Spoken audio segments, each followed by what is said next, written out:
ये आरजू, ये तमन्ना, ये अधूरी हसरत सब कुछ पूरी हो चुकी थी। सबकी आंखों में खुशी के आंसू थे। दुल्हन की तरह सजा वानखेड़े का ये मैदान, ये जश्न मनाते खिलाड़ी, ये खुशी से झूम रहे लाखों लोग विश्व कप में भारत की जीत की गवाही बन चुके थे। पाकिस्तान के खिलाफ भारत की शानदार जीत। India has beaten its arch rival Pakistan. Semifinal में अपने चिर प्रतिद्वंदी पाकिस्तान को रौंद कर टीम इंडिया विश्व कप के फाइनल में पहुंच चुकी थी। माही की अगुवाई वाली टीम इंडिया से अब सबको उम्मीद थी संपूर्ण भारतवर्ष के उस खुली आंखों से देखे गए सपने को हकीकत में बदलने की। जहां एक तरफ माही की अगुवाई वाली टीम इंडिया सचिन, सहवाग, युवराज जैसे दिग्गजों से लेस फाइनल की दहलीज को लांघकर 28 सालों के वनवास को खत्म करने को बेकरार थी, वहीं उस फाइनल की दहलीज पर दीवार बनकर खड़ा था हमारा पड़ोसी श्रीलंका।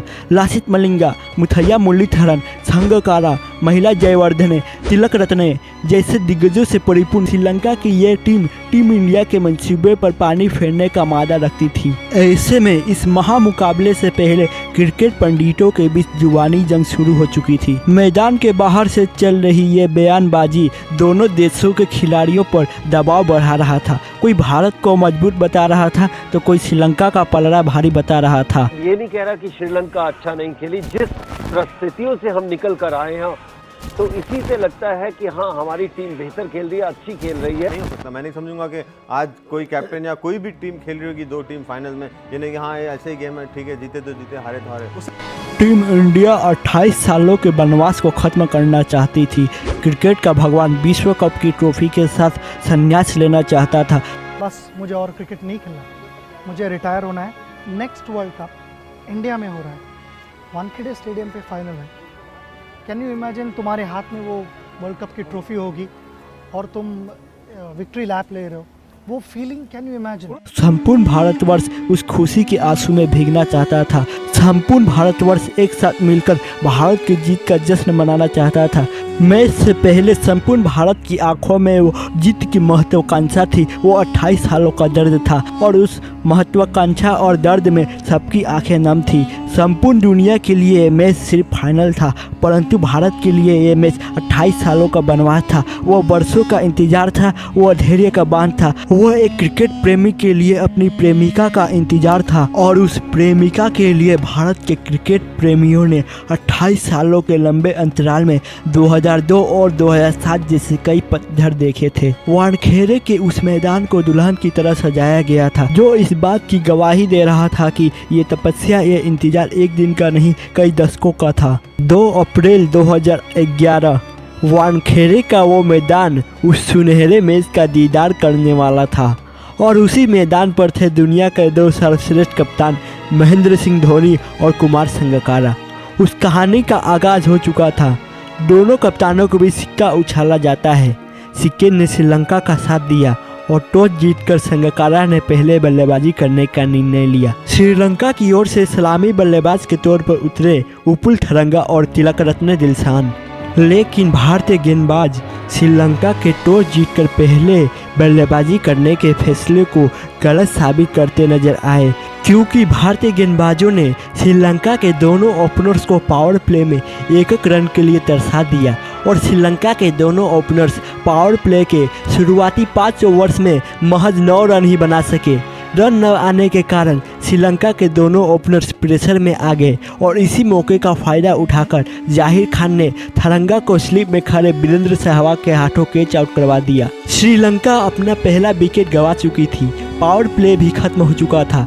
पूरे पावर प्ले के 10 ओवरों में श्रीलंका की टीम महज 31 रन ही बना सकी थी। पावर प्ले तक तो ये मैच टीम इंडिया के पूरे कंट्रोल में था, लेकिन कप्तान संगकारा और दिलशान की साझेदारी ने टीम इंडिया की चिंता बढ़ा दी थी। दोनों ने मिलकर श्रीलंका के स्कोर को 60 रन के पार पहुंचा दिया, लेकिन हरभजन सिंह ने श्रीलंका के दूसरे ओपनर दिलशान को क्लीन बॉल करके श्रीलंका को दूसरा झटका दे दिया। ऐसे हालात में टीम इंडिया की इस महामुकाबले पर पकड़ मजबूत होती दिख रही थी, परंतु उसी वक्त मैदान पर एंट्री होती है दुनिया के सर्वश्रेष्ठ बल्लेबाजों में से एक बल्लेबाज महिला जयवर्धने की। अब क्रीज पर थे दुनिया के 2 सर्वश्रेष्ठ बल्लेबाज जो श्रीलंका के लिए बल्लेबाजी कर रहे थे। ये दोनों ही बल्लेबाज ऐसे बल्लेबाज थे जिसके सामने दुनिया के बड़े बड़े दिग्गज गेंदबाज पानी मांगते थे। शुरुआत में इन दोनों बल्लेबाजों ने श्रीलंका की लड़खड़ाती पारी को संभाला और फिर सेट होकर श्रीलंका के स्कोर को 130 के पार पहुंचा दिया। माही को इस बात का एहसास हो चुका था कि अगर ये दोनों बल्लेबाज और अधिक देर तक क्रीज पर टिक गए तो ये वर्ल्ड कप किसी भी हालात में भारत के पास नहीं जाने वाला। ऐसे हालात में माही ने फिर एक बार जाल बिछाया। माही ने उस खिलाड़ी के हाथों में गेंद पकड़ाया जो 2011 के वर्ल्ड कप में टीम इंडिया का संकट मोचक बनकर उभरा था। जब जब टीम इंडिया पर संकट आया उसने बल्ला हो या गेंद के साथ टीम इंडिया को हर संकट से उभारा। पूरे वर्ल्ड कप में उसने अपने कप्तान को कभी निराश नहीं किया। उस संकट मोचक ने एक बार फिर अपना करिश्मा दिखाया और आक्रमण में आते ही श्रीलंका के कप्तान संगकारा को अपना शिकार बनाया। श्रीलंका का एक सर्वश्रेष्ठ बल्लेबाज पवेलियन लौट चुका था, लेकिन अभी भी एक सर्वश्रेष्ठ बल्लेबाज श्रीलंका के लिए युद्ध लड़ रहा था। श्रीलंका एक के बाद एक विकेट गंवाई जा रही थी, लेकिन जयवर्धने वीर योद्धा की भांति वानखेड़े के उस मैदान पर युद्ध लड़ रहा था। देखते ही देखते जयवर्धने का अर्धशतक पूरा होता है और फिर शतक। 45 ओवर्स का खेल पूरा हो चुका था। श्रीलंका का स्कोर 200 के पार पहुंच चुका था। अब सिर्फ 5 ओवर्स का खेल बाकी था और इन 5 ओवरों में जो हुआ उसकी कल्पना शायद टीम इंडिया ने कभी नहीं की थी। इन 5 ओवरों में महिला जयवर्धने नाम का वो तूफान आया जिसमें भारतीय गेंदबाज तिनके की तरह उड़ गए। आखिरी के 5 ओवरों में जयवर्धने ने पिछले बल्लेबाजों के साथ मिलकर 61 रन जोड़ दिया। जो श्रीलंका की टीम 200 रनों के आसपास पहुंचती दिख रही थी, वही श्रीलंका की टीम अपने निर्धारित 50 ओवरों में 274 रन बना गई। टीम इंडिया को 28 सालों के सूखे को खत्म करने के लिए अब 275 रन बनाने थे। वही श्रीलंका की टीम को जीत के लिए टीम इंडिया को 275 रनों के अंदर ही रोकना था। ये रहा पहली इनिंग का स्कोर कार्ड और ये रहा भारतीय टीम की गेंदबाजों का लेखा जोखा। और 275 रन बना लिए हैं श्रीलंका ने। भारत को बनाने हैं जीतने के लिए असर 275 रन वर्ल्ड कप के फाइनल में।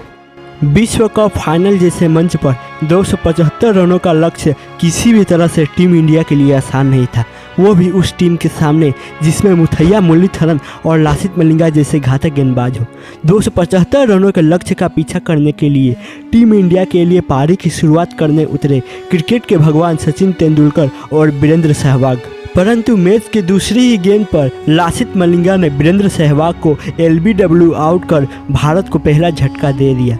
ये झटका टीम इंडिया के लिए बहुत बड़ा था, परंतु सहवाग के जल्दी आउट हो जाने के बाद सचिन का साथ देने मैदान पर उतरे गौतम गंभीर। सचिन को शुरुआत मिल चुकी थी। सचिन 14 गेंदों पर 2 चौकों की बदौलत 18 रन बनाकर खेल रहे थे।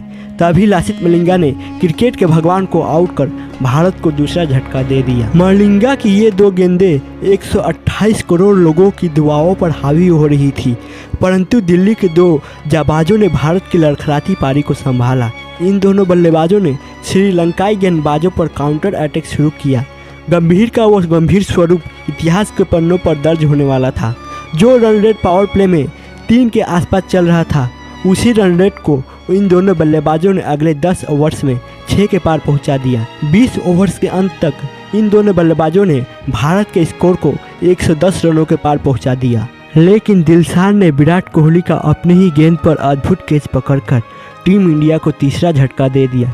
ऐसे हालात में सबको इंतजार था टीम इंडिया के संकट मोचक युवराज का, लेकिन किस्मत को कुछ और ही मंजूर था। माही का एक फैसला उन्हें भारत का सर्वश्रेष्ठ कप्तान बनाने वाला था। मैदान पर माही की एंट्री विश्व क्रिकेट में भारत का परचम लहराने वाला था। वो एक फैसला इतिहास के सुनहरे पन्नों पर दर्ज होने वाला था। टीम इंडिया के कप्तान महेंद्र सिंह धोनी ने गंभीर के साथ मिलकर टीम इंडिया को जीत की दहलीज पर लाकर खड़ा कर दिया। धोनी ने अपना अर्धशतक पूरा किया। गंभीर अपने शतक के नजदीक आ गए। टीम इंडिया को विश्व विजेता बनने के लिए 52 गेंदों पर महज 53 रन चाहिए थे और भारत के हाथ में पूरे 7 विकेट सुरक्षित थे। गंभीर 97 रनों पर पहुंच गए। शतक बनाकर गंभीर इतिहास के पन्नों पर अपना नाम अमर करना चाहते थे, लेकिन थिसारा परेरा की उस गेंद ने गंभीर के सपनों पर पानी फेर दिया। गंभीर के आउट होने के बाद श्रीलंका के लिए थोड़ी उम्मीदें जगी, परंतु श्रीलंका के आगे की राह बिल्कुल आसान नहीं थी, क्योंकि उसी समय एंट्री होती है टीम इंडिया के संकट मोचक युवराज सिंह का। अब मैदान पर थे दुनिया के 2 ऐसे बल्लेबाज जिनके होते हुए भारत के हाथों से विश्व कप छीन ले जाना श्रीलंका के लिए संभव नहीं था। दोनों ने मिलकर रन गति को तेज किया और 10 गेंद रहते ही धोनी के छक्के के साथ टीम इंडिया का 28 सालों का सूखा खत्म हो चुका था। 28 सालों का वनवास खत्म हो चुका था। वो खुली आंखों से देखा गया सपना पूरा हो चुका था। 28 सालों बाद वो प्रतिज्ञा पूरी हो चुकी थी। टीम इंडिया विश्व विजेता बन चुकी थी। क्रिकेट के भगवान की वर्ल्ड कप जीतने की तमन्ना पूरी हो चुकी थी। टीम इंडिया का वो कप्तान भारतवर्ष का चहेता कप्तान बन चुका था। ये आरजू, ये तमन्ना, ये अधूरी हसरत सब कुछ पूरा हो चुका था। सबकी आंखों में खुशी के आंसू थे। क्रिकेट को धर्म मानने वाला वो देश विश्व कप जीत चुका था। दुल्हन की तरह सजा वानखेड़े का ये मैदान, ये जश्न मनाते खिलाड़ी, ये खुशी से झूम रहे लाखों लोग विश्व कप में भारत की जीत की गवाही बन चुके थे। भारत की ये गलियां, भारत के ये लोग भारत की जीत का दीदार करने में मुग्ध थे। पूरे देश में ढोल और नगारों के साथ जश्न मनाया जा रहा था।